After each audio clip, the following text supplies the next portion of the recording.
Every workplace must have first aid provisions based on risk level, workplace size and industry type. This isn't just a recommendation, it's a legal requirement under workplace safety regulations. Your customers, whether they're small business owners, safety officers or procurement managers, rely on you to guide them toward the right solutions. So let's break it down. The first step is to identify where the first aid is needed. And this falls into the 5 main categories.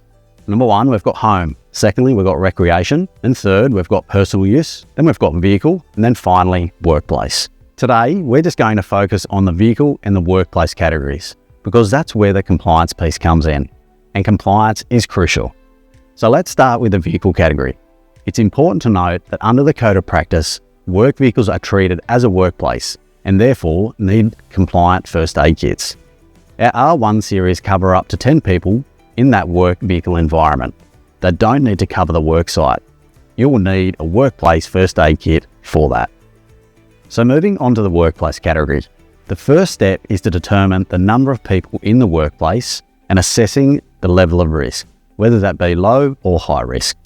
Now, low risk environments like offices and retail stores have fewer hazards, while a high risk workplace, such as a construction site, a manufacturing plant, a warehouse, a mine site, they require a lot more comprehensive first aid kits with additional risk modules.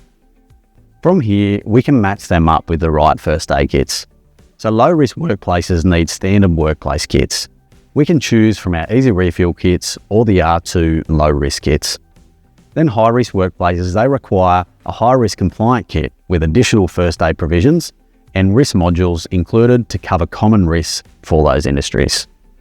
So for this, we can choose from our easy refill kits and add an eye, a burns or an outdoor module, or we can choose from our R2, our R3 or our R4 series high risk kits.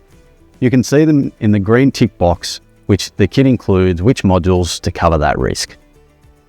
So I just wanted to circle back on the easy refill kits for a moment. It's a great solution for workplaces. It's designed to suit both low and high risk environments, with the ability to add high risk modules when needed for high risk applications. It is a color-coded, easy to use system that comes with a DIY audit and replenishment web app. This means businesses can stay compliant without the hassle of manually tracking first aid supplies. It's quick, organised and ensures they always have what they need. Plus, it's a great way to drive more refill business back to you as a stockist.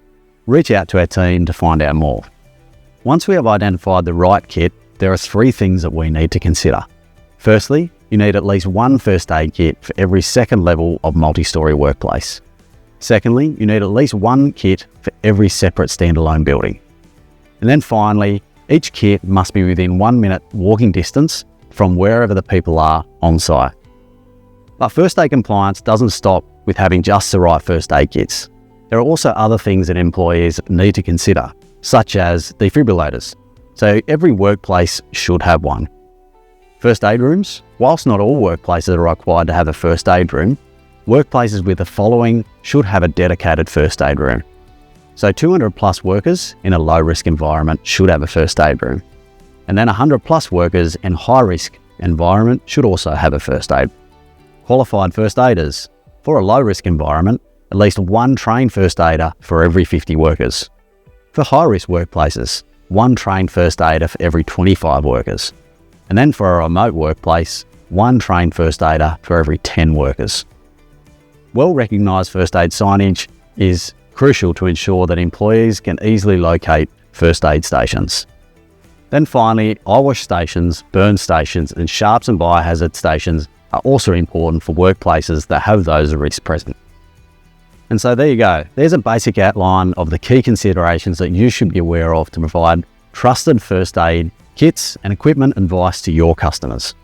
Compliance isn't just about fulfilling regulations. It's about ensuring workplaces are prepared for emergencies and they keep their workplaces and their workers safe.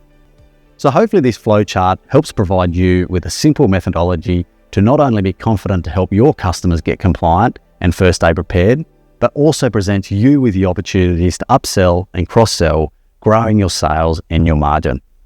If you need more information or support in any way, feel free to reach out to our team and we'll be onto it.